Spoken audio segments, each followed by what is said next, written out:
So, is Battlefield 3 going to become the new king of FPS gaming? I don't know. That is the question we're going to be talking about here, guys. My name's Ruth399. Going to be playing some TDM on Karachi again, using the... what am I going to use here? The M4A1 with the red dot sight, as well as, I think I've got the Spaz 12 with silencer. Maybe a red dot, I'm not sure. Anyway, yeah, it's the silencer. Yeah, cool. Right, so anyway, question of this video is do you think Battlefield 3 is going to overthrow Call of Duty Modern Warfare, or just Call of Duty as a whole in the whole sort of FPS rankings?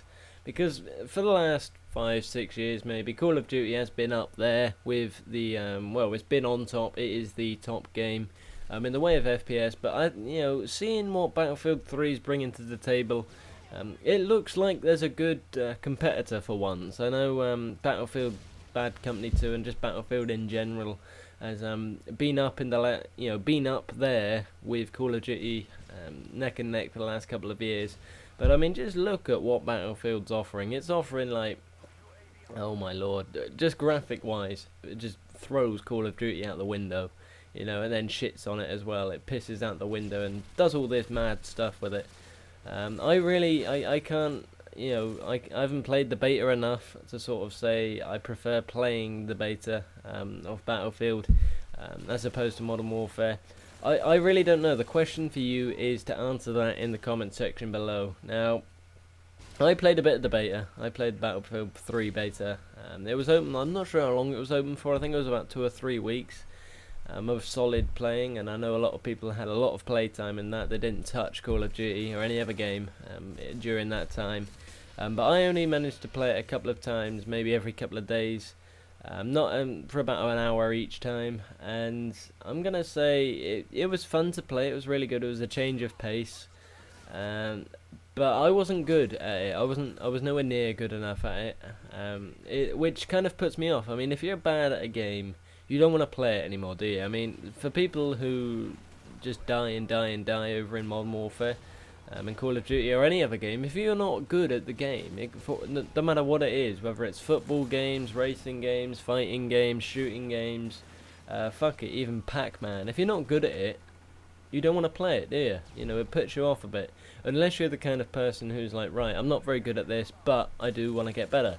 And if that's where the idea of goals come into play. If you start wanting to get better and you know where you want to be, that's when you start playing it more. But it's not you're then not playing it because you're bad at the game. You're playing it for a different reason. And I think when you jump into Battlefield, like most players, especially players of Call of Duty, get really disheartened by the map sizes, how the guns play, and all the different things that Battlefield brings to the table. So, I don't know, if I was just to watch the trailers, so if I saw the Modern Warfare 3 trailers, which I've watched, I have watched some of them, as well as the Battlefield 3 trailers, and I had to say which one do I want. So I've never played the two games, and they showed me the two trailers and said, which one do you want to play? I'd probably go Battlefield, because the trailer looked really good. The trailers and the gameplay that has been showed looks really, really good. But I've played Modern Warfare, I've played Call of Duty loads, I've been playing it for 2 years. I'm a regular, so I don't know how far Battlefield's going to have to go for them to take my hand and make me play it all the time. I really don't see that happening, really. But, Jesus Christ, there's another thing as well. It's the release date of the game. The game comes out like a month before, which is good because, there are pros and cons to that. I mean, it's good for the fact that if people who are sort of immin and ahhing about Battlefield 3 or Modern Warfare 3, and they get the game a month before Modern Warfare 3, they may think, right, I want to play this, I like this. I'm going to keep this and I'm not going to get Modern Warfare. But another thing is that there's probably going to be more players who are like, yeah, this is alright, but Modern Warfare 3 is going to be better, no matter what it is, like, you can't 360 no-scope on Battlefield 3.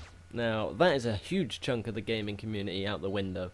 You know what I mean? Like how many times have you gone into a domination game or any kind of game on Call of Duty, and there's snipers. There's millions of them, isn't there? There's loads of snipers. How many times have those snipers come on the microphone and they sound like Billy the Kid from Wings of Redemption's videos, like, if you don't know scope, you got no gun skill?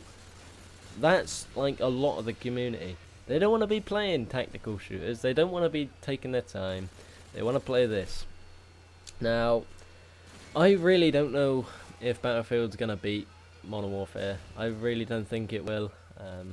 You have to be like you have to take traits of the best to be the best, and I don't think Battlefield's got enough of that just yet. I think the map sizes may need to be smaller. The game needs to play a little quicker, and people will argue that the game's probably going to be worse if they did that. But you've got to do what it takes, and I think that's what it's going to take. It's got to be more like Call of Duty. I don't know, what are your thoughts, guys? This was a pretty good game for me. I hope you enjoyed it. I think I went 21-3.